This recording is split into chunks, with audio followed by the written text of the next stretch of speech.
नमस्ते बच्चों, science classes के ऑनलाइन प्लेटफॉर्म पर मैं तरुण कुमार आप सबका स्वागत करता हूं। पिछली क्लास में हमने वास्तविक संख्याओं की जो पहली एक्सरसाइज है प्रश्नावली 1.1 उसमें हमने 3 सवाल कर लिए थे। मैंने आपको कुछ होमवर्क भी दिया था। उम्मीद करता हूं कि आपने किया होगा और आपको कोई परेशानी नहीं हुई होगी। अभी हम आगे 3 के बाद चौथे क्वेश्चन से आज करेंगे। मैंने चूँकि बोर्ड डिजिटल तो ये है नहीं, तो इसलिए हमने यहाँ पर पहले से क्वेश्चन लिख रखे हैं और इस स्पेस में हम सॉल्यूशन करेंगे। अगर कोई दिक्कत आती है तो आप कमेंट करिएगा। वैसे उम्मीद करता हूँ कि सब समझ में आ रहा होगा। चौथा क्वेश्चन है, जैसे 3 हमने कर लिए थे, आज हम चौथा क्वेश्चन करेंगे। यदि HCF 306,657, इसका मतलब ब्रैकेट में ये लिखा हुआ है 306,657, जो HCF है वो इन दोनों नंबर का है। यदि HCF 306,657 अर्थात दो संख्याओं 306 और 657 का HCF 9 दिया है, तो LCM उन्हीं दो संख्याओं का 306 × 9 657 का LCM ज्ञात कीजिए। तो बच्चों मैंने आपको बताया था सॉल्यूशन करेंगे। क्वेश्चन नंबर 4 में हमने आपको एक फार्मूला बताया था कि किन्हीं भी दो संख्याओं का LCM और HCF का जो गुणनखंड होता है वो उन संख्याओं के गुणनफल के बराबर होता है। जैसे यहाँ पर दिया है दो संख्याएं जो दी हैं, दो संख्याएं कौन कौन सी दी हैं? पहली है 306 और दूसरी है 657। ये आपको दिया हुआ है। इन दोनों का HCF दिया हुआ है। HCF कितना है? 9। हाईएस्ट कॉमन फैक्टर कितना है? 9 दिया हुआ है। आपको बताया गया LCM ज्ञात कीजिए। तो इनका LCM क्या होगा ये आपको बताना है। देखिए आपके पास एक फार्मूला है, दो संख्याओं का गुणनफल बराबर उन्हीं संख्याओं का HCF गुणे LCM। दो संख्याओं का गुणनफल जो है HCF और LCM के बराबर होता है। हम चाहें तो इसको दूसरी विधियों से भी निकाल सकते हैं, मगर चूंकि यहाँ पर डायरेक्ट मेथड है तो इससे मैं यहाँ अप्लाई करेंगे। तो दो संख्याओं का गुणनफल, दो संख्याएं कौन कौन सी हैं? 306 × 657। HCF है आपका 9 × LCM। ठीक है, अब LCM निकालना है तो हम लिखेंगे LCM इक्वल टू, इधर लिखा हुआ है 306 × 657/9। यहाँ पर इन दोनों संख्याओं को देखो, 3 और 6 का योग 9 होता है और 9 इसका मतलब है 9 की डिविजिबिलिटी से कट जाएगा। 9 × 1 = 9, 9 दूनी 18, 9 त्रिक 27, बचेगा 3 और 6, 9 चौके 36। तो जो LCM आया वो कितना आया? 34 × 657। अब हम 34 को 657 से गुणा कर लेंगे। ठीक है, हम इधर रफ कर लेते हैं 657 × 34। ठीक है, 4 सत्ते 28, बचा 2, 4 पंचे 20, 2 22, हासिल आया 2, 4 छंग 24 और 2 26। 3 से करेंगे, 3 सत्ते 21, हासिल आया 2, 3 पछी 15 और 2 17, हासिल आया 1, 6 × 18, 18 × 1 19। आपका ये हो जाएगा 8, 2 1 3, 7 6 13 और 7 6 13, हासिल आया 1, 9 2 11, 11 1 12 और ये आ गया 1 और 1 2, 2 2 3 3 8, 2 2 3 3 8। ये आपका 2 2 3 3 8 ये आपका LCM हो जाएगा। तो इसका आंसर क्या हो जाएगा? LCM आएगा 2 2 3 3 8। ये हमारा LCM हो गया। LCM 306 और 657 का LCM ज्ञात कीजिए, क्या होगा? ठीक है, अगला क्वेश्चन देखिए। उम्मीद का समझ में आ गया होगा आपको। दो संख्याएं दे रखी थी, उनका LCM HCF दे रखा था, हमको LCM फाइंड करना था। हमको रूल पता है कि दो संख्याओं का जो गुणनफल होता है वो HCF × LCM के बराबर होता है। तो दो संख्याएं 306 × 657 बराबर 9 × LCM, ये इसके गुणे में है। जब हम साइड चेंज करेंगे तो गुणे की चीज़ बटे में हो जाता है, मतलब डिवाइड हो जाता है। 306 × 657 को 9 से भाग कर देंगे, सोल्यूशन को कैलकुलेशन करेंगे और हमारा आंसर आ जाएगा 22,338। ये हमारा LCM है। ठीक है, ये आपका क्वेश्चन नंबर 1 हो गया है। आप इसका स्क्रीनशॉट ले लें, नोट डाउन कर लें। क्योंकि हमारे पास स्पेस है नहीं तो हम इसी को मिटा के दूसरा क्वेश्चन करेंगे। दूसरा क्वेश्चन है, जैसे देखती है पढ़िए, आपका दूसरा क्वेश्चन क्या है? यदि HCF, फिर से वही क्वेश्चन, उसी टाइप का क्वेश्चन है। यदि HCF 225 और इस बार संख्या बदल गई 225 और 60, यदि दो संख्याओं का HCF 225 गुणे 5 माइनस 10x है। अच्छा, क्वेश्चन थोड़ा सा चेंज है। यदि दो संख्याएं हैं 225 और 60, इनका HCF 225 गुणे 5 माइनस 10x है, तो x का मान ज्ञात करना है। इस बार हमको क्या करना है, x का मान ज्ञात करना। तो हम क्या करेंगे, पहले 225 और 60 का चाहे तो हम भाग विधि से और चाहे तो गुणनखंड विधि से, हम किसी भी तरीके से हम इसका HCF निकाल लेंगे। चलिए हम आपको करके दिखाते हैं। 5वें क्वेश्चन का सलूशन है आपका। दो संख्याएँ हैं 225 और 60। अगर हम 225 और 60 का एलसीएम भाग विधि से निकालें तो जो हमने आपको बताया था कि 225 को हम 60 से डिवाइड करते हैं, बड़ी संख्या को छोटी संख्या से भाग कर देते हैं। ठीक है, तो इसको हम करेंगे तो 6 दूनी 12, 6 त्रिक 18, 3 बार ये जाएगा, 180 आ जाएगा। यहाँ बचेगा 5 और ये 12 में से हट गया 4, यहाँ पर आपका फिर ये 60 डिवाइड करेंगे तो 45 एकम 45 बचेगा 15, और 15 फिर 45 को डिवाइड किया जाएगा, 15 तियाँ 45। तो इसका मतलब 15 वो संख्या है जिससे हमको यहाँ पर 0 प्राप्त हुआ।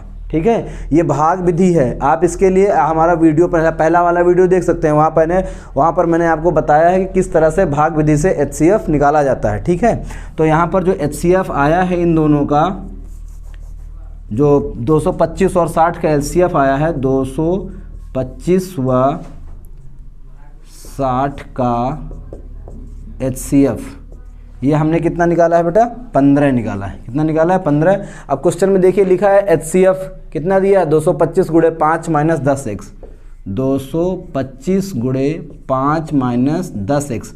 इसका मतलब इसकी वैल्यू 15 के बराबर होनी चाहिए, तभी तो ये 200 इसका HCF कहलाएगा। तो हम इसको सॉल्व करेंगे। ठीक है, कैसे, 225 को 5 से इसको गुणा कर दो, 5 हम 25 हो जाएगा, बचेगा 2 और 5 दूनी 10, 10 2 12, हासिल आया 1 और 5 दूनी 10, 1 11, 1125। और जो प्लस का 15 है इस साइड, जब इसको हम इधर लाएंगे तो हो जाएगा माइनस का 15, और जो माइनस का 10x इधर है, जब ये उधर जाएगा, कंफ्यूज ना हो आप, इसे मैंने मिटा दिया, माइनस 10x जब इधर लाएंगे तो हो जाएगा प्लस का 10x। 1125 में 15 घटाएंगे, 5 में से 5 गया 0, 2 में से 1 गया 1, 1110 कितना बचेगा, 1110। 1110 की वैल्यू किसके बराबर है, 10x के बराबर है। इसका मतलब x की वैल्यू होगी 1110 बटे 10, 0 से 0 कट जाएगा, तो हमारा आंसर क्या आया, x की वैल्यू आई 111। x का मान कितना है, 111। ठीक है, समझ में आया। मैं दोबारा बता देता हूं, HCF दिया हुआ है कि दो संख्याओं का HCF 225 गुणे 5 माइनस 10x है, तो आप x का मान ज्ञात कीजिए। तो 225 और 60 ये दो संख्याएं हैं, हम इनका पहले HCF निकाल देंगे। HCF के लिए हमने यहाँ पर भाग विधि प्रयोग करी है, आप गुणनखंड विधि का भी प्रयोग कर सकते हैं। 225 और 60, जो बड़ी संख्या होती है उसको छोटी संख्या से भाग कर देते हैं। 225 को 60 से भाग करेंगे, 3 बार जाएगा, 180 आएगा। 225 में 180 माइनस करेंगे तो 45 आएगा। हमारे पास शेषफल बच रहा है, शेषफल बच रहा होता है तो हम जो शेषफल बचा उससे हम अपने जो भाग दिया गया था उसको हम दोबारा डिवाइड करेंगे। तो 45 से हम 60 को डिवाइड करेंगे, फिर से हमारा 15 बच रहा है। अब 15 से हम फिर से जो भाग दिया गया 45 हम उसको डिवाइड करेंगे, तो 15 तियाँ 45, इस बार 0 आ गया। जिस संख्या से हमको 0 प्राप्त होता है हम उसी संख्या को उसका HCF मान लेते हैं। अब 225 व 60 का HCF क्या निकला, 15 निकला। 225 और 60 का HCF हमको दिया हुआ था कि 225 गुणे 5 माइनस 10x है, तो हम इसको सॉल्व करेंगे। 225 को 5 से गुणा करेंगे, 1125 आएगा, और ये जो प्लस का 15 है इसको हम इस साइड लाएंगे तो माइनस 15 हो जाएगा, और जो माइनस का 10x इसको हम इस साइड चेंज करेंगे तो माइनस है तो चेंज होकर प्लस 10x हो जाएगा। 1125 में 15 घटेगा, 1110 आएगा। 1110 का बराबर है 10x के बराबर, तो x की वैल्यू हो गई 1110 बटे 10 मतलब 111। यही हमको फाइंड करना था बेटा, x की वैल्यू कितनी आ गई, 111। उम्मीद करते हैं समझ में आया होगा आपको। इसके बाद क्वेश्चन नंबर 5 हो गया, 6 देखेंगे। 6 में देखिए थोड़ा सा जगह की कमी है, इसलिए आपको थोड़ा सा बार बार परेशानी हो रही है। अगले वीडियो में ऐसी कोई दिक्कत नहीं आएगी। यदि व्याख्या कीजिए, क्वेश्चन नंबर 6 बताना है। 6 यदि HCF, इस बार दो संख्याएं हैं हमारे पास, 120 और 225। 120 और 225। यदि 120 और 225 का जो एचसीएफ है वो 15 है तो एलसीएम 120 और 225 का एलसीएम ज्ञात कीजिए। ये बिल्कुल सेम क्वेश्चन नंबर 1 की तरह है कि नहीं है बताइए। यदि इनका एचसीएफ 9 है तो इनका एलसीएम ज्ञात कीजिए। एचसीएफ दिया हुआ है, एलसीएम पूछा गया है। उम्मीद करता हूँ आप पहले क्वेश्चन की तरह लगा लेंगे, दो संख्याओं का गुणनफल बराबर उनका एचसीएफ इंटू एलसीएम। आप ये फार्मूला लगा दीजिए तो आप आसानी से इसको कर पाएंगे। ठीक है, मैं इसको नहीं बता रहा हूँ, आप इसको कर लेंगे। ठीक है, हम क्वेश्चन नंबर 7 करते हैं, कर लीजिएगा। अगर आपको परेशानी आती है तो हम आपको बता देंगे। ठीक है, इसके बाद देखिए व्याख्या कीजिए कि 3 × 10 × 101 3 × 12 × 101 + 4 ये लिखा हुआ है। 3 × 12 × 101 + 4 एक अभाज्य संख्या है। पहले हम आपको बता दें, अभाज्य संख्या है या भाज्य संख्या है, ये बताना है कि भाज्य है या अभाज्य है। देखिए अभाज्य संख्याएं वे संख्याएं होती हैं जिन संख्याओं का जो गुणनखंड होता है वो केवल और केवल एक हो और वो संख्या स्वयं हो। अर्थात वो संख्याएं जिनके मात्र 2 गुणनखंड होते हैं, एक पहला 1 और दूसरा वो स्वयं, वो संख्याएं अभाज्य संख्याएं कहलाती हैं। जैसे हमारे पास 2 है, 2 को हम केवल 1 से डिवाइड कर सकते हैं या 2 से कर सकते हैं। 5 है हमारे पास, 3 है, ठीक है, 11 है हमारे पास। ऐसे बहुत सारी संख्याएं आपको मैं शुरुआत में बता चुका हूँ भाज्य अभाज्य। और भाज्य संख्याएं वे संख्याएं होती हैं जिनके जो गुणनखंड हैं वो 2 से ज़्यादा होते हैं, उनको हम भाज्य संख्याएँ कहते हैं। अब हम इस संख्या को चेक कर लेंगे, अगर इसके गुणनखंड 2 हैं तो ये अभाज्य है, अगर 2 से ज़्यादा गुणनखंड है तो ये तो ये भाज्य संख्या हो जाएगी। ठीक है, तो हम संख्या ले लेते हैं। संख्या क्या है? संख्या आपको दिया गया है 3 × 12 × 101 + 4। ठीक है, इसको सॉल्व कर लेते हैं। तो 3 × 12 मतलब 36, 36 × 101 + 4, 36 से कम 36 हो जाएगा, 0 है तो कोई दिक्कत नहीं, 36 से कम 36। 36 को 301 से गुणा करेंगे तो 3636 प्राप्त होगा और प्लस क्या होगा 4। इसको टोटल कर देंगे तो हमारा आ जाएगा 3640। संख्या क्या आ गई? 3640। अब हम 3640 के फैक्टर देख लेते हैं कि कितने फैक्टर हमारे पास 3640 के हो सकते हैं।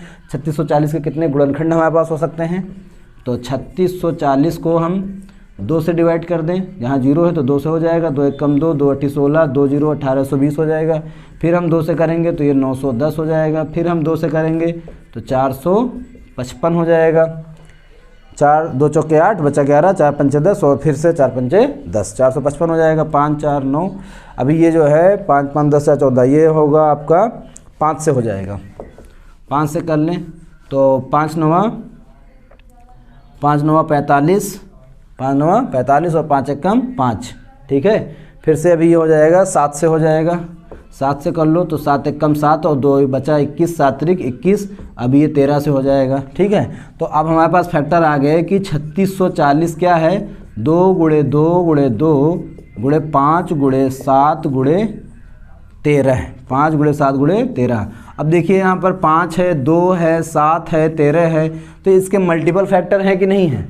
अगर इसके मात्र 2 फैक्टर होते तब ये संख्या अभाज्य होती। अभी इसके फैक्टर ज़्यादा हैं, 2 से ज़्यादा है, अतः दी गई, हम लिख देंगे कि दी गई संख्या के जो गुणनखंड हैं वो 2 से ज़्यादा है, अतः जो है संख्या क्या है? भाज्य संख्या है। दी गई संख्या के गुणनखंड 2 से अधिक हैं, 2 से अधिक हैं, अतः दी गई संख्या, यह दी गई संख्या या आप ये लिख दें कि अतः 3 × 12 × 101 + 4 1, चाहे आप दी गई संख्या लिख दें और चाहे लिखें अतः 3 × 12 × 101 + 4 1 भाज्य संख्या होगी। यही आपसे पूछा गया था कि बताइए कि एक अभाज्य संख्या है या भाज्य संख्या है, तो ये एक भाज्य संख्या है। उम्मीद करता हूँ समझ में आया होगा। देखो कभी किसी भी संख्या को भाज्य अभाज्य साबित करने के लिए हम फैक्टर ही निकालते हैं। अगर उनके फैक्टर 1 या स्वयं निकला अर्थात मिनिमम 2 फैक्टर निकल रहे हैं तो वो संख्याएं अभाज्य संख्याएं हैं। अगर उनके फैक्टर 2 से ज़्यादा हैं, यही इसका क्वेश्चन का कॉन्सेप्ट है। कोई भी संख्या आपको मिलेगी, ऐसे अभी और भी सवाल हमको मिलेंगे तो हम इसी कॉन्सेप्ट के हिसाब से करेंगे। ठीक है, चलिए अगला क्वेश्चन हम देखते हैं, इसको आप नोट डाउन कर लीजिएगा।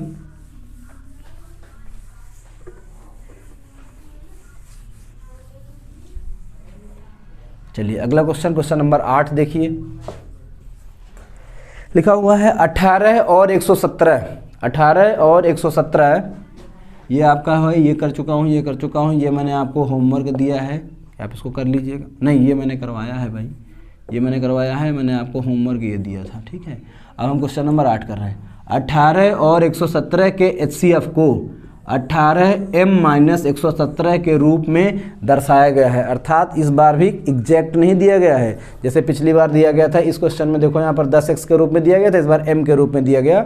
18 और 117 के HCF को 18m-117 के रूप में दर्शाया गया है। m का मान ज्ञात कीजिए, m का मान ज्ञात कीजिए, साथ ही 18 व 117 का LCM भी ज्ञात करिए। देखिए हम पहले क्या करेंगे, पहले हम इनका HCF निकाल देंगे। HCF निकालेंगे तो हमको m की वैल्यू क्लियर हो जाएगी। जब m की वैल्यू क्लियर हो जाएगी तो हमारा पहला क्वेश्चन हो गया, m साथ ही मान LCM भी ज्ञात करना है। तो जब हम इनका LCM निकालेंगे तो हमको एग्जैक्ट LCM HCF भी पता चल जाएगा। फिर से हम वही फार्मूला लगा देंगे, दो संख्याओं का गुणनफल बराबर HCF इंटू LCM। तो चलिए हम करके देखते हैं। पहले हम अपना m का मान निकालेंगे। तो हमारे पास दो संख्याएं हैं, 18 व 117 का HCF। इसके लिए आप चाहे तो गुणनखंड विधि का प्रयोग करें और चाहे तो डिवाइड मेथड का प्रयोग करिए। अभी मैंने पिछले क्वेश्चन में डिवाइड मेथड लगाया था, भाग विधि, अभी हम गुणनखंड विधि से करा देते हैं आपको। 18 के फैक्टर होंगे 2 गुणे 3 गुणे 3, 2 3 6 6 3 का 18, ये हो गया आपका। और 117 के फैक्टर कौन कौन से होंगे, ठीक है। अगर आप डायरेक्ट निकाल सकते हैं तो ठीक है, अब मैं आपको बताता हूँ। डायरेक्ट नहीं निकाल सकते तो आप 117 के फैक्टर निकाल दीजिए। 7 1 8 1 9, अर्थात ये 3 से कट जाएगा। 3 से कटेंगे तो 3 3 की 9 और 2 बचेगा 27, 3 9 27, फिर 3 से कटेगा, 3 1 कम 3 और 3 3 की 9। अब ये 13 से ही कटेगा, ये आपका आ गया, ठीक है। तो 117 के फैक्टर क्या निकलेंगे, 3 गुणे 3 गुणे 13, 3 गुणे 3 गुणे 13, ठीक है ना। तो अब इनके फैक्टर निकल आए आपके 18 में, देखिए 2 गुणे 3 गुणे 3 आया और 117 का फैक्टर आया 3 गुणे 3 गुणे 13। इसका जो HCF निकाल लेते हैं, तो HCF में हमने आपको बताया था जो कॉमन होंगे, जो फैक्टर दोनों में पाए जाएंगे हम उन्हीं को लिखेंगे। अभी देखिए यहाँ पर 2 है पर यहाँ कहीं 2 नहीं है, तो इस 2 से कोई मतलब नहीं। यहाँ पर 3 है तो हमने देखा यहाँ पर भी 3 है, तो हमने कहा ठीक है दोनों में हो गया, मैंने 3 को ले लिया।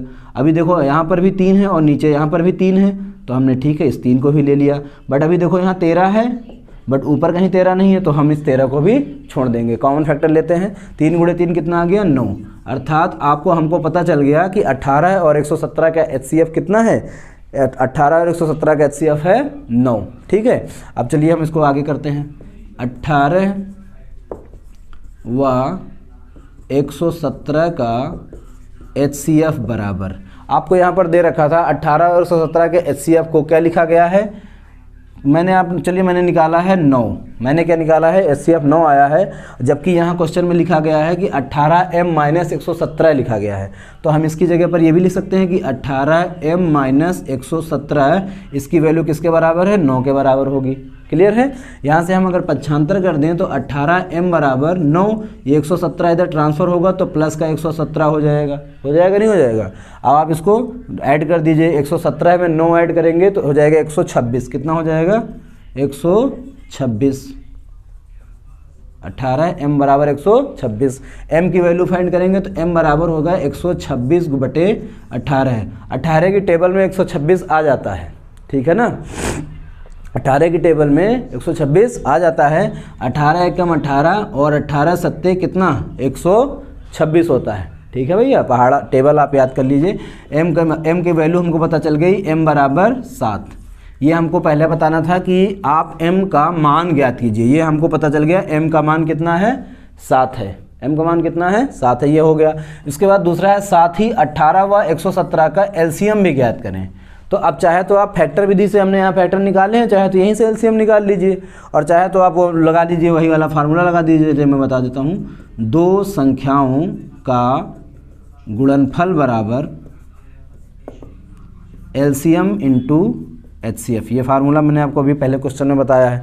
दो संख्याएं हमारे पास कौन कौन सी हैं, 18 और 117। LCM हमको फाइंड करना है। HCF हमने अभी फाइंड किया है कि 18 और 117 का HCF क्या है, 9 है, तो हम यहाँ पर 9 लिख देंगे। एलसीएम की वैल्यू करनी है तो एलसीएम के बराबर हो जाएगा 18 गुणे 117। ये इधर गुणे में है तो यहाँ पर ये बटे में आ जाएगा, 9 एक कम 9, 9 दूनी 18।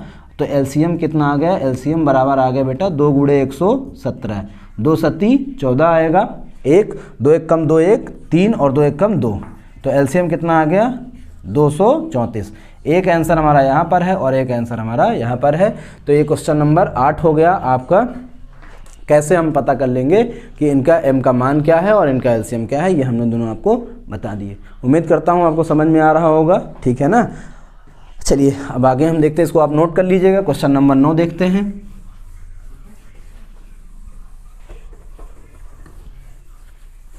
क्वेश्चन नंबर 9 में है, जांच कीजिए क्या किसी प्राकृत संख्या n के लिए, प्राकृत संख्या नेचुरल नंबर, किसी संख्या n के लिए संख्या 6 की पावर n अंक 0 पर समाप्त हो सकती है। अर्थात ये है कि जैसे मान लो हम 5 की पावर 1 करते हैं तो ये 5 आता है, ठीक है ना। तो अगर मान लो हम करते हैं कि कोई संख्या ले लेते हैं, मान लीजिए हमने ले लिया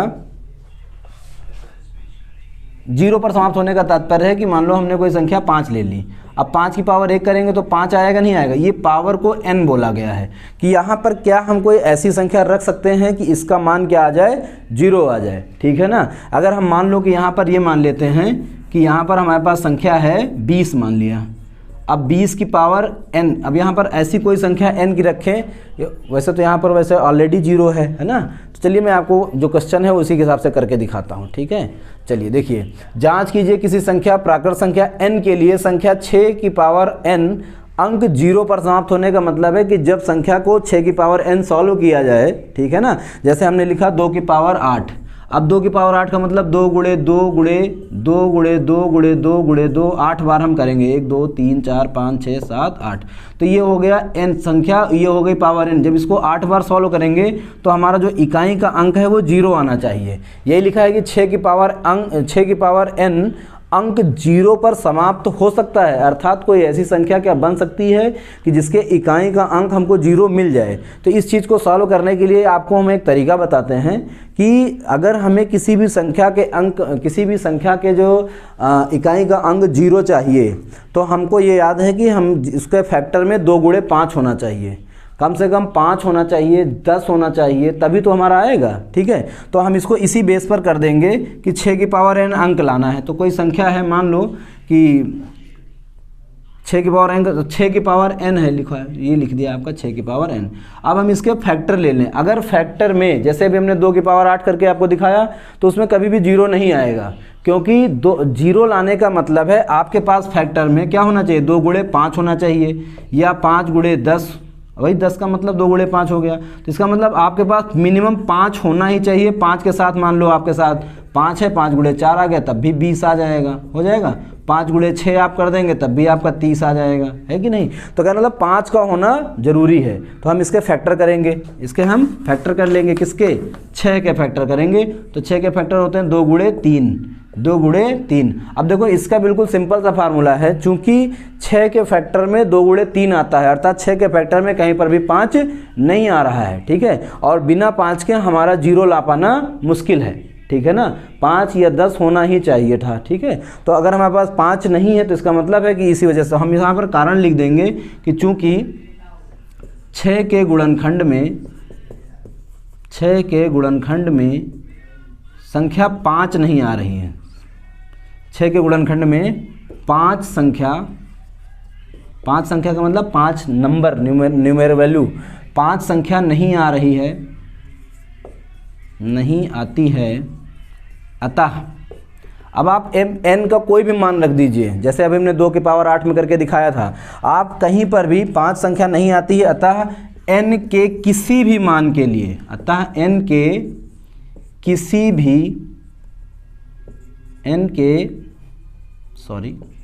किसी भी मान के लिए 6 की पावर n का इकाई अंक या का अंत, ऐसे कहते हैं कि 6 की पावर n का जो इकाई अंक है वो इकाई अंक 0 नहीं हो सकता, 0 नहीं हो सकता। या प्रश्न की भाषा में लिखें कि किसी भी मान के लिए 6 की पावर n जो है वो अंक 0 पर समाप्त नहीं हो सकता है। इसलिए ये हमारा जो संख्या दिया था तो जांच कीजिए क्या ऐसा हो सकता है, तो हम कहेंगे नहीं, ऐसा नहीं हो सकता है। ठीक है, इसके बाद अब आपका क्वेश्चन नंबर 10 बचता है आज की एक्सरसाइज में जो हमने लिख रखे थे। आप समझ में आ गया हो उम्मीद करता हूँ। ठीक है, अगर नहीं आता है तो आप कमेंट कर दें और आपको उसका जवाब मिल जाएगा। ठीक है ना, एक सेपरेट वीडियो बना के हम उसमें आपको बता देंगे कि हाँ क्या है, अगर कोई परेशानी होती है तो।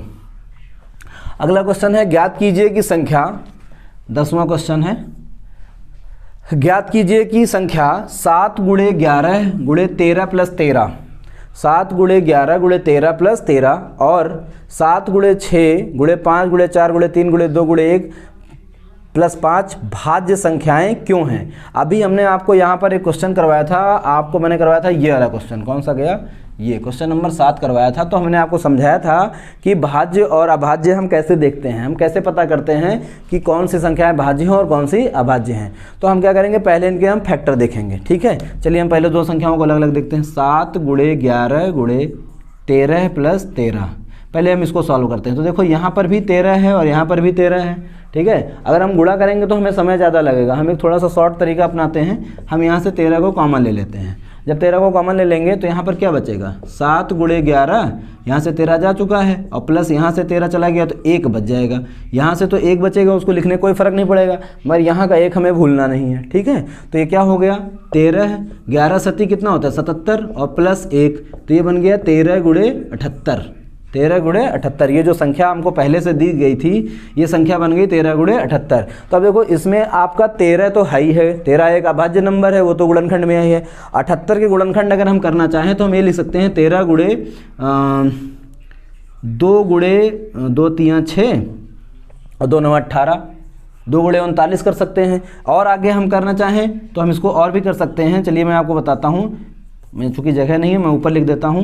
तो हमें 13 गुणे 2 गुणे 39 तो लिख ही सकते हैं, साथ में लिख दें 13 गुणे 2 गुणे 39 को फिर से 3 गुणे 13 में कर दें। तो यहाँ देखिए 13 इस फैक्टर आया, 2 इसका फैक्टर है और 3 है, फिर से 13 रिपीट है। तो यहाँ पर इसके फैक्टर कितने हैं, 13, 2 और 3। अब पहली वाली जो संख्या थी 7 गुणे 11 गुणे 13 प्लस 13, इसके हमने पता कर लिए कि इसके फैक्टर 2 से ज़्यादा हैं। ये एक स्टेप हो गया। अभी दूसरी संख्या भी हमको दे रखी है, हम इसको भी देख लेंगे। क्या लिखा हुआ है, 7 गुणे 6 गुणे 5 गुणे 4 गुणे 3 गुणे 2 गुणे 1 प्लस 5। यहाँ पर कॉमन ऑमन कुछ नहीं लेंगे, हम सीधे मल्टीप्लाई कर लेंगे। ठीक है ना, देखो 2 1 कम 2, 2 3 6, 6 चौके 24, 24 पंचे 120, 120 और गुणे 6 क्या होता है, बरछंग 72, 720। तो क्या हो जाएगा 7 गुणे 720 और प्लस 5। अब इसको गुणा करो, 7 0 0, 7 दूनी 14, 7 दूनी 14 और आपका 7 सती 49 और 1 50, 5040, 5040। एक बार दोबारा कर लें, 2 1 कम 2, 2 3 6, 6 चौके 24 और 24, 24 पंचे होते हैं 120,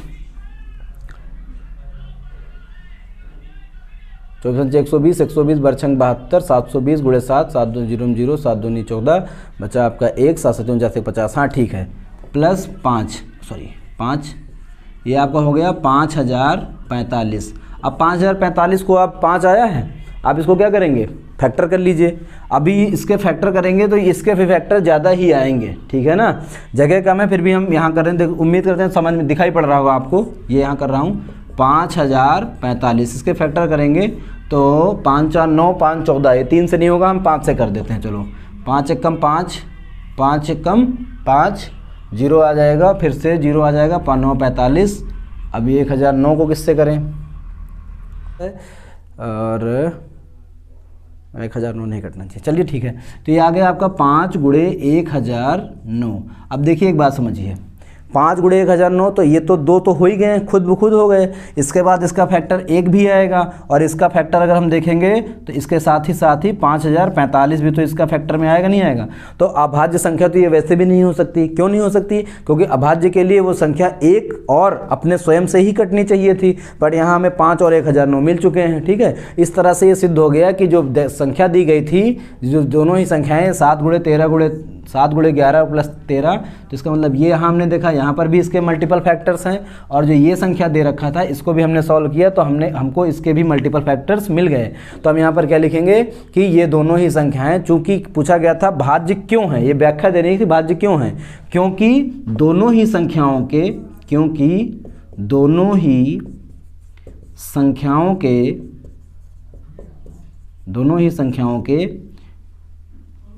2 से अधिक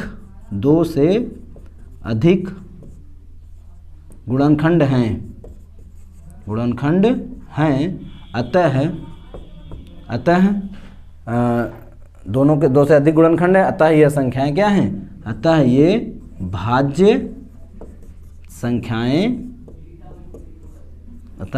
संख्याएं हैं।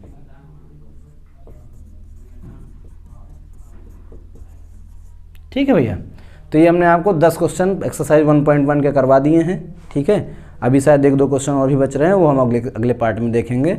अगर आपको किसी भी क्वेश्चन में कोई भी प्रॉब्लम हो, थोड़ा सा जगह को लेकर के इशू है, आपको एडजस्टमेंट करना पड़ेगा, बाकी और चीज़ों के साथ कोई दिक्कत हो तो आप कमेंट कर दीजिएगा, और अगली एक्सरसाइज में मैं आपको विश्वास दिलाता हूँ जगह की भी समस्या नहीं आएगी। ठीक है, धन्यवाद, नमस्कार।